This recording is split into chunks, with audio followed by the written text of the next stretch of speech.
DeMarco Morgan is here. Speechless, right? It's awful and heartbreaking. You see the pictures of him as a young kid, the sounds of that 3-year-old in the next room. Really don't know where to start, but I actually, the first I heard of this piece, how'd you find him? And how'd you convince him to let you accompany him on this journey? Took a lot of convincing, but our team reached out to the Arlington Police Department, and we were actually doing research when we started the story. They put us in touch with a young man who does outreach, who's also a recovering addict, and then we found out that he was a friend of Jason. We met Jason. Jason clearly was a little hesitant about doing this story, as anybody would be when you see these pictures here, who wants to show themselves in this situation.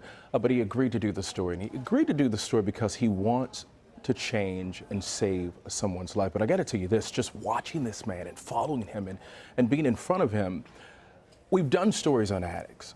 We see the stories, we've seen the movies, but to see someone literally like struggling and fighting with demons and they have no control over it, it was something that was so wonderful. And he ran that laundry list of drugs, and then, just after he shoots up, which is hard to watch. Oh, very hard to watch. It's just as hard to hear him talking to his brother, who is talking about leaving a rehab center.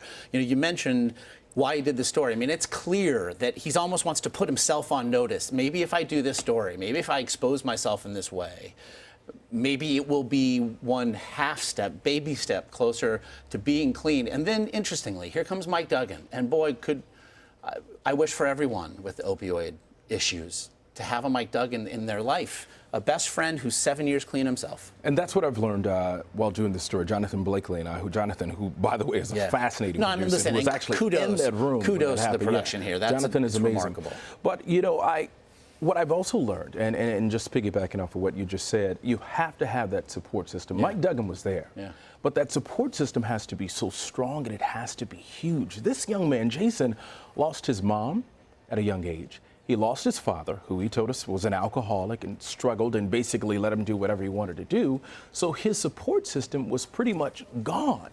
And when I talked to him, and you'll see it in one of the series, I asked him, I said, have you dealt with the death of your mother and your father?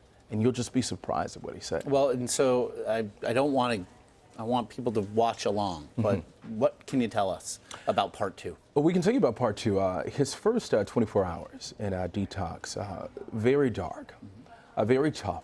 He's struggling to survive, and he's sort of still fighting and trying to figure out how he's going to work himself through this situation. He's been in recovery centers multiple times. So it's almost like, I even asked him, I said, time after time after time, you keep coming back, you keep getting in trouble. What's going to work? What's going to cause you to say enough is enough? But in this moment, he still can't see his way through. He's not clear. He's still, clearly we talked about how he was on 5 drugs, at least 5, when he walked into that center there. He's still in this position of trying to find out, can I do it? Why do I have a chance, or should I have a chance, another chance at life after 8 overdoses? And what we learn in the end, you're going to see this remarkable interview where he breaks down, actually he's brought to tears and tells us to turn the cameras off. After watching him shoot up, he's like, turn the cameras off. What we learn is that his brother is all he has left. And if his brother is dying, if his brother is doing the same thing that he's doing, where's his support system? And if he's contributing to it. Again, Oh, yeah. essential work, vital work, brilliant work to you and your team. Thank you. Producers do not get thanked enough. Just incredible stuff.